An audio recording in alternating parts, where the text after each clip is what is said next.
South Carolina supported a strong executive office. They wanted the president to serve a 6 or 7 year term for office. They also supported an aristocratic republic where they believed that only wealthy property owners should be able to hold office. They did not believe that the common people were prepared for this responsibility or would do a good job with it. And once again, this is just the leaders from South Carolina that believe this, not everyone in our state. Ratification of the United States Constitution. South Carolina delegates were satisfied enough with the new Constitution and returned to South Carolina asking the people to ratify it. And we've had this term before, but ratify is the official adoption and approval of a document. Every state had to look at the Constitution and basically decide if they wanted to be a part of this government. They had the option to reject it. The ratifying convention was held in Charleston, even though the new capital was already Columbia. There was a little bit of debate and discussion about this, and you can assume that the upcountry people were very unhappy about the ratifying convention being held in Charleston. The reason why it was held in Charleston, the 4 delegates who went to the Constitutional Convention were from Charleston, so they wanted the convention close to their home.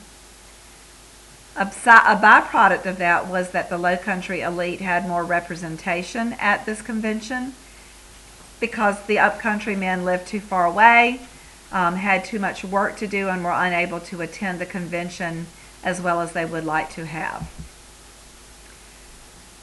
In South Carolina and in other states, the split over the United States Constitution leads to the development of our first political parties.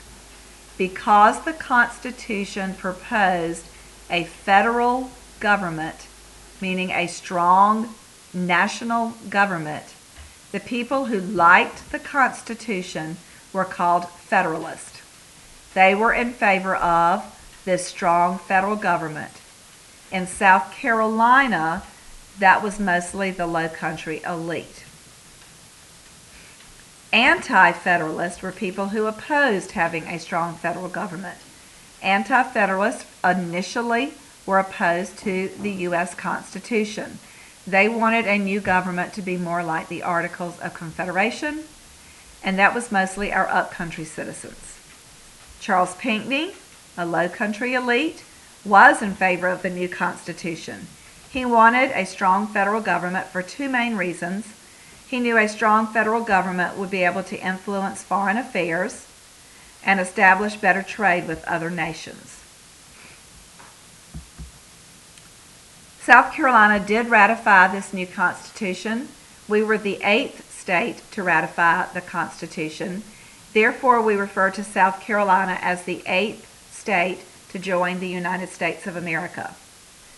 However, many small states still opposed the ratification of the Constitution, and in order to appease the small states, a Bill of Rights was added to satisfy them. And you know that the Bill of Rights are the first 10 amendments to the Constitution, which list the rights of the people versus the government and gives the people of America more of the control. Here is a primary document in which they are announcing the adoption of the Constitution on May the 26th. It says, in the year of our Lord, 1788. And here's another primary document. Statement of the periods at which the new Constitution has been ratified by the several states which compose the new Union. And it's telling you whether they adopted it unanimously, which means everybody. And you can look at this and see that South Carolina, being the 8th state, was pretty controversial, 149 to 73. With that 73 probably being our upcountry gentlemen. But there was a majority, not a very big one at all, We barely eked it in there, but a majority was in favor of the Constitution, so we adopted it. And that's the end of Lesson 2.